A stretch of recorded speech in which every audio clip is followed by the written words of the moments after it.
देखो बच्चों ध्यान दो, जैसे एक टर्म होता है मैथ्स में क्रिटिकल पॉइंट, है ना। देखो मैथ्स में टर्म होता है क्रिटिकल पॉइंट। देखो क्रिटिकल पॉइंट का क्या मतलब है ना। क्रिटिकल पॉइंट का देखो क्या मतलब होता है, ध्यान दीजिए। देखो ऐसा होता है, जैसे मान लीजिए हमारे पास एक फंक्शन है, ऐसे है देखो ये, ठीक। और मान लीजिए देखो ये एक फंक्शन है, ऐसे करके है। देखो जैसे मान लो अगर हम ये पॉइंट लें, ये पॉइंट मान लीजिए ये पॉइंट सी है। अब इस पॉइंट पर फंक्शन डिफरेंशिएबल है ना। इस पॉइंट पर फंक्शन डिफरेंशिएबल है। अगर हम एक टेंजेंट बनाए, देखो टेंजेंट ऐसे बनेगा। तो देखो ये जो टेंजेंट है ये एक्स एक्सिस के पैरेलल है ना। और अगर टेंजेंट एक्स एक्सिस के पैरेलल है तो टेंजेंट का स्लोप, है ना, टेंजेंट का स्लोप क्या हो गया, 0 हो गया, है ना। अगर टेंजेंट एक्स एक्सिस के पैरेलल है तो टेंजेंट का स्लोप क्या हो गया, 0। अब मैंने बताया था टेंजेंट का स्लोप मतलब डी बाई डी एक्स। देखो जैसे कोई भी लाइन आप लें, मान लो अपना ये एक्स एक्सिस है, ये वाई एक्सिस है। आप कोई भी लाइन लें, मान लो मैंने ये लाइन लिया। अब ये लाइन एक्स एक्सिस के पैरेलल है तो इसका एंगल एक्स एक्सिस के साथ 0 होगा। तो इसीलिए इसका जो स्लोप होगा वो क्या होगा, tan 0 मतलब 0, है ना। तो जब कोई लाइन एक्स एक्सिस के पैरेलल होगी, जब कोई लाइन एक्स एक्सिस के पैरेलल होगी तो उसका स्लोप हमेशा 0 होगा। अब ध्यान दो ये टेंजेंट है और टेंजेंट का स्लोप मतलब क्या होता है, डी बाई डी एक्स। तो इसका मतलब ये हुआ कि x इक्वल टू सी पर, x इक्वल टू सी पर टेंजेंट का स्लोप 0 है। स्लोप ऑफ टेंजेंट, ठीक है, इक्वल टू 0। या ऐसा कह दें कि डी वाई डी एक्स बराबर 0, या ऐसा कह दें एफ डैश सी बराबर 0। एफ डैश सी का मतलब सी पॉइंट पर डिफरेंशिएशन, है ना। तो देखो इस पॉइंट पर क्या हो रहा है कि इस पॉइंट पर टेंजेंट एक्स एक्सिस के पैरेलल है। टेंजेंट एक्स एक्सिस के पैरेलल मतलब स्लोप ऑफ टेंजेंट 0, क्योंकि लाइन टेंजेंट क्या है, एक लाइन, और जब कोई लाइन एक्स एक्सिस के पैरेलल होती है तो उसका स्लोप हमेशा 0 होता है। तो देखो ये लाइन मतलब ये टेंजेंट एक्स एक्सिस के पैरेलल है।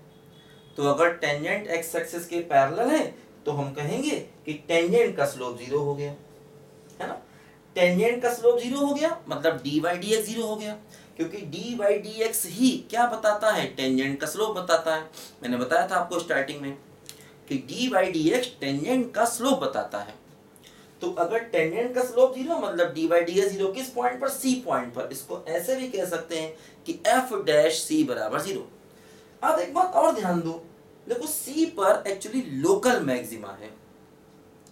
हम ऐसा कह सकते हैं क्या कि देखो सी पर लोकल मैक्सिमा है, लोकल मैक्सिमा, ठीक। अच्छा देखो ये ध्यान दो, इस पॉइंट पर भी अगर हम ध्यान दें तो कॉर्नर है ना, कॉर्नर है, और इसका मतलब d by D x exist नहीं करेगा। लेकिन इस पॉइंट पर लोकल मिनिमा है, लोकल मिनिमा, है ना।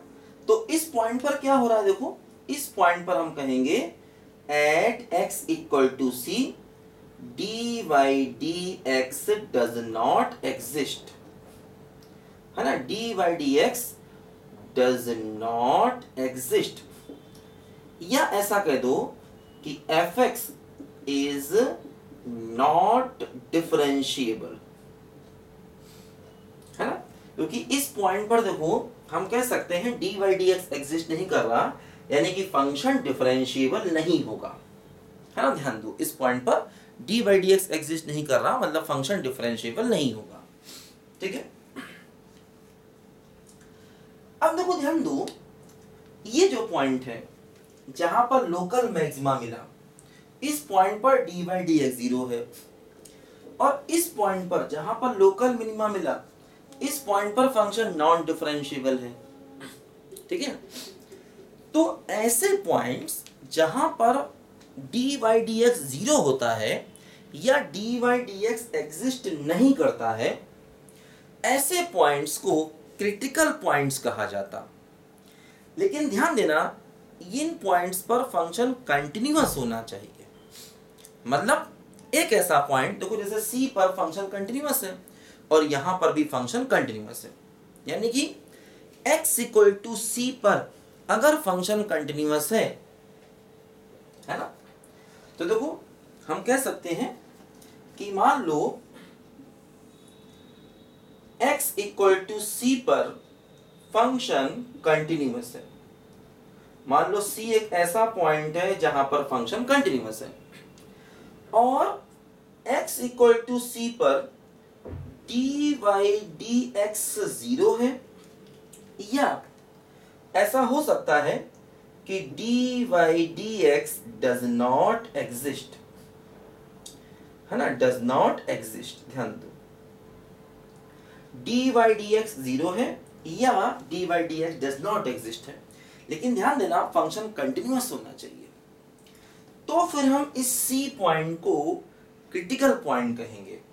Then x equal to C is called critical points. ध्यान दो, क्रिटिकल पॉइंट, है ना। लेकिन ध्यान रखना, ये डोमेन का एंड पॉइंट नहीं होना चाहिए। ऐसे मान लो अगर हमने एक फंक्शन a और b में लिया, तो ये a और b के बराबर नहीं हो सकता। मतलब C जो है ये डोमेन का एंड पॉइंट नहीं होना चाहिए, ये डोमेन का इंटीरियर पॉइंट होना चाहिए, है ना। तो ध्यान देना कि C is not end point of domain. ये मतलब अगर हम फंक्शन को किसी, मान लीजिए फंक्शन हमने किसी क्लोज इंटरवल में डिफाइन किया, अगर हमने फंक्शन को किसी क्लोज इंटरवल में डिफाइन किया, तो फिर मतलब ये एंड पॉइंट नहीं होना चाहिए। मतलब C की वैल्यू a या b के बराबर नहीं होगी, उसके बीच में कुछ होगा।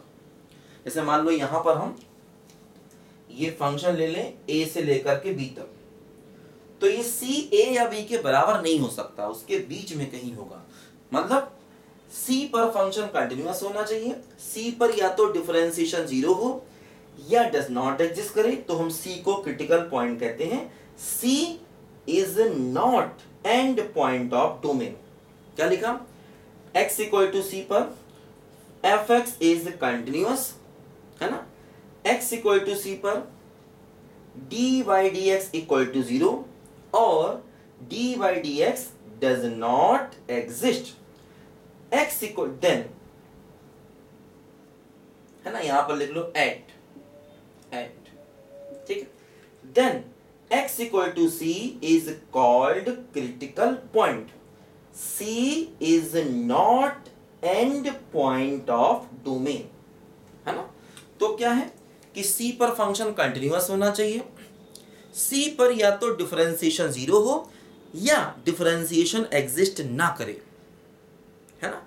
लेकिन C डोमेन का एंड पॉइंट नहीं होना चाहिए, उसके बीच का कोई पॉइंट होना चाहिए। तो ऐसे केस में हम C को कहेंगे क्रिटिकल पॉइंट। अब देखो ध्यान दो, जैसे क्रिटिकल पॉइंट्स पर मैक्सिमा या मिनिमा मिल सकता है, मतलब कंपलसरी नहीं कि मिलेगा। अब देखो जैसे मान लो हम एक ऐसा ग्राफ बना दें, जैसे मान लो ये है। अब देखो जैसे यहां पर कॉर्नर है, मतलब फंक्शन डिफरेंशिएबल नहीं है, तो मतलब ये क्रिटिकल पॉइंट कहा जाएगा, क्योंकि यहां पर D by D x exist नहीं कर रहा। लेकिन देखो यहां पर ना तो मैक्सिमा है ना मिनिमा है ना। तो क्रिटिकल पॉइंट्स पर मैक्सिमा या मिनिमा मिल जाए ऐसा जरूरी नहीं होता। क्रिटिकल पॉइंट्स पर मैक्सिमा या मिनिमा मिल सकता है ना, जरूरी नहीं कि मिल ही जाए। तो बताया मैंने आपको कि क्रिटिकल पॉइंट्स आखिर क्या होते हैं। देखो एक्चुअली अब हम थ्योरी मेथड ऑफ मैक्सिमा और मिनिमा सीखने जा रहे हैं। हम उसी की तरफ बढ़ रहे हैं कि मैक्सिमा और मिनिमा को निकालने का आखिर हमारा थ्योरेटिकल मेथड क्या होता है है ना। मैक्सिमा और मिनिमा को निकालने का आखिर थ्योरेटिकल मेथड क्या होता है, ये थोड़ा सा हम सीखने जा रहे हैं, ध्यान दो, इसलिए मैं उसका थोड़ा बेस तैयार कर रहा हूँ। ठीक है, देखो ध्यान दो। अब देखो एक पॉइंट होता है यहाँ पर, ध्यान देना, उसे हम कहते हैं पॉइंट ऑफ इन्फ्लेक्शन, है ना। देखो अगला कॉन्सेप्ट हम लोग पढ़ते हैं, और ये अगला कॉन्सेप्ट है पॉइंट ऑफ इन्फ्लेक्शन।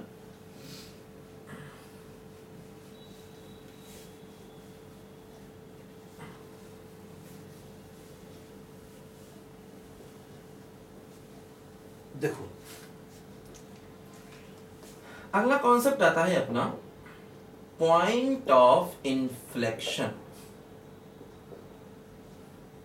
अब देखो इन्फ्लेक्शन को दो तरीके से लिखते हैं, है ना, ऐसे भी लिख सकते हैं और ऐसे भी लिख सकते हैं। इन्फ्लेक्शन को हम लोग दो अलग अलग तरीकों से लिखते हैं, दोनों का मतलब सेम। देखो देखो मैंने आपको बताया था पहले भी कि जैसे मान लो अगर हम फंक्शन की ये शेप ले, तो इसका मतलब फंक्शन कैसा हो गया, इंक्रीजिंग। लेकिन इस प्रकार की शेप को हम लोग कहते हैं कॉनकेव अप। देखो ये है strictly increasing and concave up, है ना। इंक्रीजिंग है इसलिए हम कहेंगे D by D x positive है, और कॉनकेव अप है इसलिए कहेंगे कि डबल डिफरेंशिएशन भी पॉजिटिव है, ध्यान दो, है ना।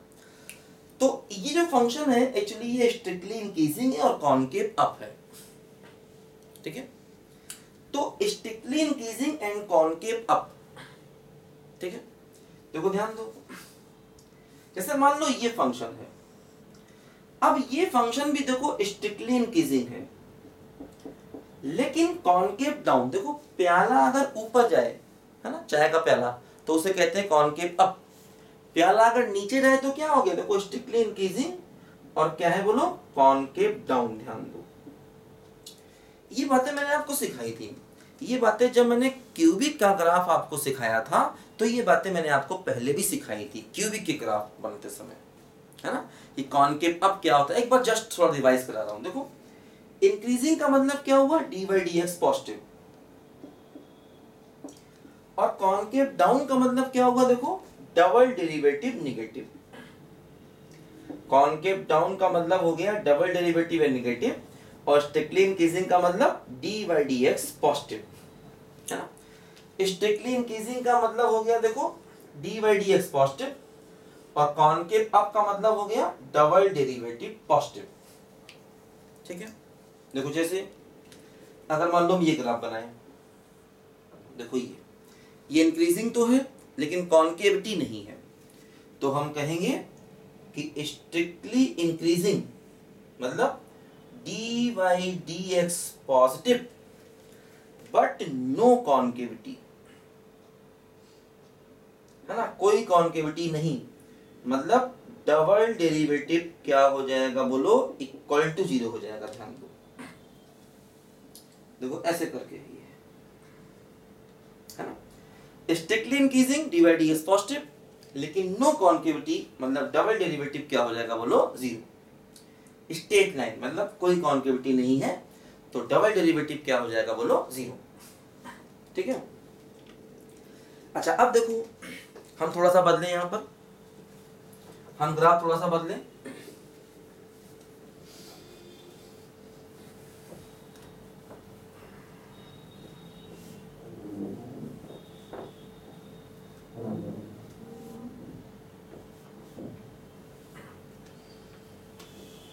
देखो मान लो मैंने ये ग्राफ बनाया ऐसे, फिर मैंने देखो ये ग्राफ बनाया ऐसे, और फिर देखो मैंने ये ग्राफ बनाया ऐसे, ये ग्राफ बनाया।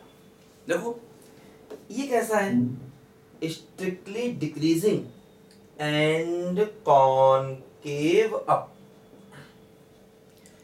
स्ट्रिक्टली डिक्रीजिंग का मतलब d by D x negative, concave up का मतलब डबल डिफरेंशिएशन पॉजिटिव, है ना। Strictly decreasing dy dx negative, concave up का मतलब डबल डेरिवेटिव पॉजिटिव। देखो ये भी देखो स्ट्रिक्टली डिक्रीजिंग, मतलब dy dx नेगेटिव, और कॉनकेव डाउन, है ना, कॉनकेव डाउन मतलब डबल डेरिवेटिव नेगेटिव। ध्यान दो, कॉनकेव डाउन का मतलब डबल डेरिवेटिव नेगेटिव। देखो ये भी स्ट्रिक्टली डिक्रीजिंग, है ना। देखो डिक्रीजिंग मतलब लेफ्ट टू राइट जाने में ग्राफ नीचे जाए, है ना, लेफ्ट टू राइट जाने में ग्राफ नीचे जाए, इसलिए डिक्रीजिंग, लेफ्ट टू राइट जाने में ग्राफ नीचे जाए, strictly decreasing. And no concavity, देखो यहां पर कोई भी कॉनकेविटी नहीं है, तो स्ट्रिक्टली डिक्रीजिंग का मतलब क्या हुआ, dy dx negative, no concavity का मतलब डबल डिफरेंशिएशन क्या हो जाएगा, जीरो। ध्यान दो, है ना। तो देखो ये मैंने बातें पहले भी आपको समझाई थी कि increasing decreasing concave up concave down क्या क्या होता है। देखो ध्यान दो, जैसे अब यहां पर पॉइंट ऑफ इन्फ्लेक्शन क्या होता, इसको हम समझें। देखो पॉइंट ऑफ इन्फ्लेक्शन आखिर क्या होता है।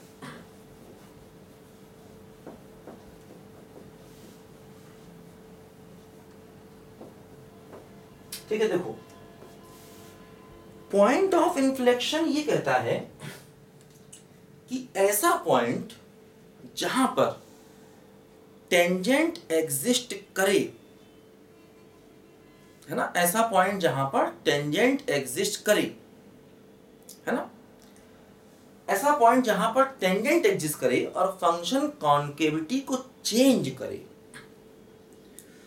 अब देखो टेंजेंट एग्जिस्ट करे और फंक्शन कॉनकेविटी को चेंज करे, मतलब देखो जैसे मान लो हमने ग्राफ बनाया, ऐसा है, मान लो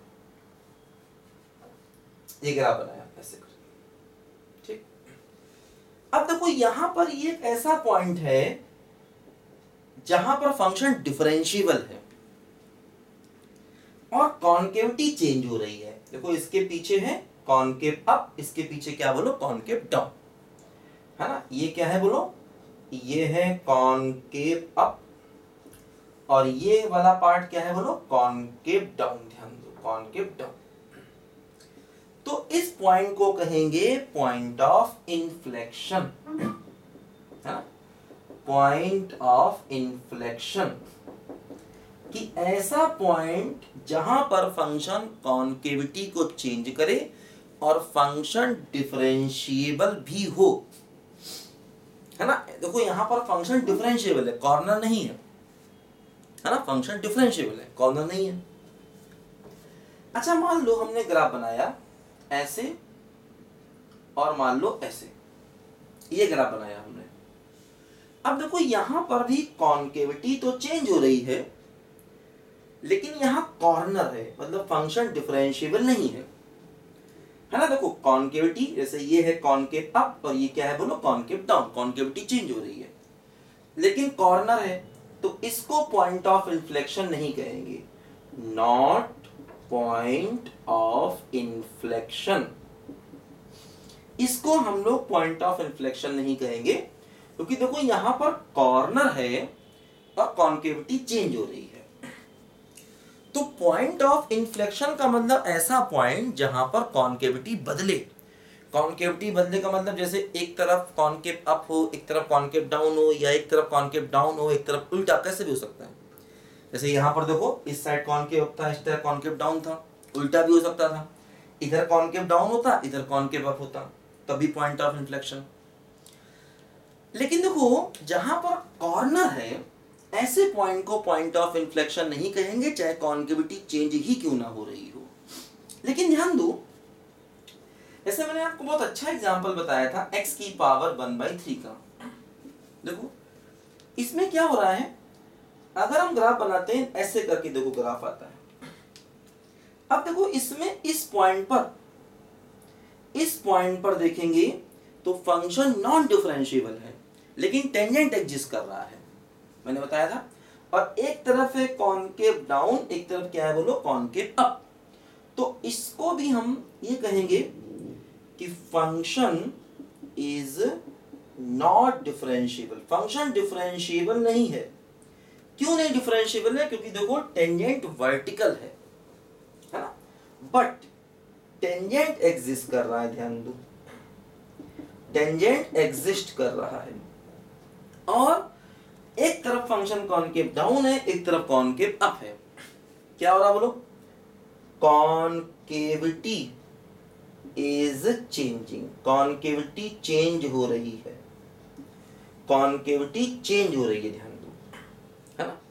इस पॉइंट पर फंक्शन डिफरेंशिएबल नहीं है, लेकिन टेंजेंट एग्जिस्ट कर रहा है, और कॉनकेविटी देखो, एक तरफ कॉनकेव डाउन, एक तरफ कॉनकेव अप है, इसीलिए इस पॉइंट को हम पॉइंट ऑफ इन्फ्लेक्शन कहेंगे, पॉइंट ऑफ इन्फ्लेक्शन।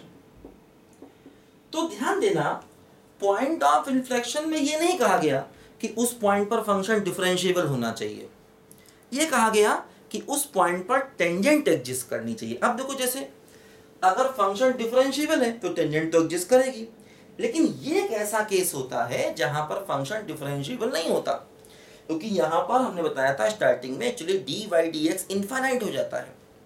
तो जब D by D x infinite हो जाता है तो हम कहेंगे कि फंक्शन डिफरेंशिएबल नहीं है, लेकिन इस पॉइंट पर टेंजेंट एग्जिस्ट कर रहा है इसलिए, और कॉन्केविटी बदल रही है इसलिए इसको पॉइंट ऑफ इन्फ्लेक्शन कहेंगे। तो देखो, मतलब ध्यान दो यहां पर कि इसकी डेफिनेशन ये हो गई, ठीक है, at point x equal to, मान लीजिए a है, x equal to a point है, और मान लीजिए x इक्वल टू a पर टेंजेंट एग्जिस्ट करता है ना, टेंजेंट एग्जिस्ट करता है, and fx is changing, fx is changing its concavity, concavity, ठीक है, at x equal to a, then x equal to a is called point of inflection. तो हम इसको पॉइंट ऑफ इन्फ्लेक्शन कहेंगे, ध्यान देना, ठीक है। अगर फंक्शन कॉन्केविटी चेंज कर रहा है x इक्वल टू a पर तो इसको हम पॉइंट ऑफ इन्फ्लेक्शन कहेंगे, लेकिन a पर टेंजेंट एग्जिस्ट करनी चाहिए, अगर कॉर्नर है तो पॉइंट ऑफ इन्फ्लेक्शन नहीं कहेंगे, है ना। अब देखो ध्यान दो, ऑब्वियस है इस पॉइंट पर फंक्शन कंटिन्यूअस तो होगा ही होगा, क्योंकि अगर फंक्शन कंटिन्यूअस नहीं होगा तो फिर टेंजेंट एग्जिस्ट नहीं करेगा। देखो जैसे ये पॉइंट है, अब इस पर टेंजेंट तो एग्जिस्ट कर ही रहा है क्योंकि फंक्शन डिफरेंशिएबल है ना। इस पर देखो कॉर्नर है, कॉर्नर पर टेंजेंट एग्जिस्ट नहीं करता, मैंने बताया था, कॉर्नर वाले पॉइंट पर फंक्शन को डिफरेंशिएबल नहीं कहते, क्योंकि कॉर्नर वाले पॉइंट पर टेंजेंट एग्जिस्ट नहीं करेगा। ध्यान देना, जब भी हम कहते हैं यहाँ पर कॉर्नर है तो कॉर्नर पर हम टेंजेंट नहीं बना पाते, कॉर्नर वाले पॉइंट पर टेंजेंट एग्जिस्ट नहीं करता है, ध्यान देना। अब देखो यहाँ पर थोड़ा सा हमने बताया था D by D x infinite होता है, फंक्शन डिफरेंशिएबल नहीं है लेकिन टेंजेंट एग्जिस्ट करता है, तो मतलब टेंजेंट वर्टिकल है, तो वर्टिकल टेंजेंट हो या इस प्रकार का टेंजेंट हो, टेंजेंट बनना चाहिए। तो ऐसे पॉइंट पर अगर कॉन्केविटी चेंज होगी तो उसको हम पॉइंट ऑफ इन्फ्लेक्शन बोलेंगे, ध्यान देना, ठीक है। कॉर्नर वाले पॉइंट को पॉइंट ऑफ इन्फ्लेक्शन नहीं बोलते हैं, क्योंकि कॉर्नर पर टेंजेंट नहीं बना सकते, ये मैंने आपको पहले ही बताई थी बात आपको कि कॉर्नर वाले पॉइंट पर आप टेंजेंट नहीं बना सकते, ठीक है। अच्छा, अब एक बात और ध्यान दो, जैसे ये जो पॉइंट ऑफ इन्फ्लेक्शन होता है इस पर डिफरेंशिएशन का जीरो होना जरूरी नहीं होता। जैसे पॉइंट ऑफ इन्फ्लेक्शन पर D by D x zero हो भी सकता है, नहीं भी हो सकता, है ना। जैसे इसके बारे में कुछ मतलब गलतफहमियां लोगों को होती हैं, तो वो मैं आपको दूर कर रहा हूं। देखो पहली बात तो ये कि डी बाई डी एक्स इस पॉइंट पर जीरो हो भी सकता है और नहीं भी हो सकता, दोनों ही बातें हैं, है ना। पॉइंट ऑफ इन्फ्लेक्शन पर D by D x zero हो भी सकता, नहीं भी हो सकता। ठीक है, तो at point of inflection, at point of inflection, ठीक, डी बाई डी एक्स है ना, मे और may not be zero, may और may not be zero. Point of inflection पर डी बाई डी एक्स का जीरो होना जरूरी नहीं है, पहली बार। एक्चुअली ये कुछ गलत फहमियां फैली हुई हैं कि कुछ लोग कहते हैं कि पॉइंट ऑफ इन्फ्लेक्शन पर डिफरेंशिएशन जीरो होगा ही होगा। ऐसा जरूरी नहीं है, डिफरेंशिएशन जीरो हो भी सकता, नहीं भी हो सकता। दूसरी बात ध्यान देना, पॉइंट ऑफ इन्फ्लेक्शन पर डबल डेरिवेटिव जीरो हो भी सकता है या double derivative does not exist भी हो सकता है। ऐसा भी हो सकता है कि डबल डेरिवेटिव एग्जिस्ट ना करे, डज नॉट एग्जिस्ट, है ना। पॉइंट ऑफ इन्फ्लेक्शन पर डबल डिफरेंशिएशन जीरो हो भी सकता है और डज नॉट एग्जिस्ट भी हो सकता है। ठीक है, एक बात और ध्यान दीजिए कि अगर डबल डेरिवेटिव एग्जिस्ट कर रहा है तो वो जीरो होगा, ये कंफर्म है ना। अगर double differentiation point of inflection पर अगर एग्जिस्ट कर रहा है, डबल डिफरेंशिएशन, अगर डबल डिफरेंशिएशन एग्जिस्ट कर रहा है तो वो जीरो होगा ही होगा, है ना। और ध्यान देना, ट्रिपल डिफरेंशिएशन जीरो नहीं होगा, है ना। पॉइंट ऑफ इन्फ्लेक्शन की डेफिनेशन तो ये है। अब ये कुछ गलत फहमियां होती हैं जिन पर कई बार ये ऑब्जेक्टिव सवाल बना देते हैं, तो इसलिए मैंने आपको बताया कि पॉइंट ऑफ इन्फ्लेक्शन पर D by D X may और may not be zero. Point of inflection पर, at point of inflection, double derivative zero हो भी सकता है या double derivative does not exist भी कर सकता है। अगर डबल डेरिवेटिव जीरो हुआ, अगर डबल डेरिवेटिव जीरो हुआ मतलब अगर डबल डेरिवेटिव एग्जिस्ट करेगा, है ना, तो वो जीरो होगा और ट्रिपल डेरिवेटिव जीरो नहीं होगा, ये बात ध्यान देना। ठीक है, अगर डबल डेरिवेटिव एग्जिस्ट करेगा तो डबल डेरिवेटिव जीरो होगा, अगर एग्जिस्ट करेगा तब, है ना। अगर डबल डेरिवेटिव एग्जिस्ट करेगा तो जीरो होगा, लेकिन ट्रिपल डेरिवेटिव जीरो नहीं होगा। और ध्यान देना चौथी बात कि कॉन्केविटी चेंज होनी चाहिए, है ना, कॉन्केविटी चेंज होनी चाहिए, है ना। fx changes its concavity, concavity change होनी चाहिए। और पांचवी बात जो हम पढ़ चुके हैं क्या, कि टेंजेंट एग्जिस्ट करना चाहिए, टेंजेंट एग्जिस्ट करना चाहिए।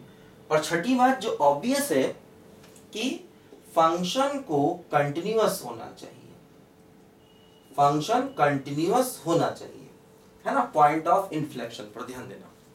ठीक है, पॉइंट ऑफ इन्फ्लेक्शन पर फंक्शन को concavity, fx changes its concavity, tangent exists and fx is continuous, है ना। देखो पहला क्या है, D by D X may और may not be zero. Second क्या है, double differentiation D two Y by D x square equal to zero और D two Y by D x square does not exist. तीसरा क्या है, D two Y by D x square exist, then d two Y by D x square equal to zero and d three y by D x cube not equal to zero, है ना। देखो ये double derivative है। ठीक है, fourth, fx changes its concavity, function को concavity change करनी चाहिए। Fifth, tangent exist. Six, fx is continuous, function को कंटिन्यूअस होना चाहिए। ठीक है, देखो ध्यान दो। अब यहां पर इसे क्या होगा, एक बार ध्यान दो कि जैसे हम लोगों ने क्रिटिकल पॉइंट समझा, पॉइंट ऑफ इन्फ्लेक्शन को समझा, है ना, इन दोनों बातों को समझा। देखो ध्यान दो, ऐसे एक छोटा सा कॉन्सेप्ट होता है स्टेशनरी पॉइंट्स, है ना। एक छोटा सा कॉन्सेप्ट देखो और होता है स्टेशनरी पॉइंट्स। देखो इसको भी देख लें, स्टेशनरी पॉइंट्स। स्टेशनरी पॉइंट्स का मतलब at point where d y d x equal to 0, ऐसा पॉइंट जहां पर डिफरेंशिएशन की वैल्यू 0 हो। अब भाई डिफरेंशिएशन की वैल्यू 0 मतलब डिफरेंशिएशन एग्जिस्ट करना चाहिए तभी तो 0 होगा। अब डिफरेंशिएशन एग्जिस्ट नहीं करेगा तो कहाँ 0 होगा। और डिफरेंशिएशन एग्जिस्ट कब करेगा, जब फंक्शन कंटिन्यूअस हो और कॉर्नर ना हो, है ना। तो स्टेशनरी पॉइंट्स ऐसे पॉइंट को बोलते हैं जहां पर डिफरेंशिएशन की वैल्यू 0 होती है, बस और कुछ नहीं। क्रिटिकल पॉइंट्स क्या होते हैं, जहां पर डिफरेंशिएशन 0 हो या डिफरेंशिएशन डज नॉट एग्जिस्ट हो। पॉइंट ऑफ इन्फ्लेक्शन क्या होता है, ठीक है, ऐसा पॉइंट जहां पर टेंजेंट एग्जिस्ट करे और फंक्शन अपनी कॉन्केविटी को चेंज करे।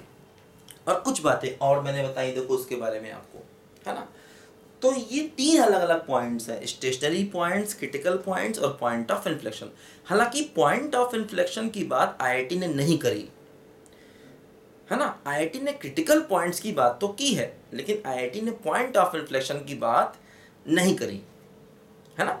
क्योंकि आईआईटी कहता है कि उसके according point of inflection syllabus में नहीं है। लेकिन फिर भी एक्चुअली ये सब चीज़ें मैक्सिमा, मिनिमा, इंक्रीजिंग, डिक्रीजिंग से रिलेटेड हैं, इसलिए इसको समझना पढ़ना जरूरी है ना। क्योंकि किताबों में इसके बहुत सारे सवाल इधर उधर दिए गए हैं, है ना। तो ध्यान रखना, ये 3 पॉइंट्स मैंने बताए, लिखो सब बच्चे ध्यान से इसको जरा पहले।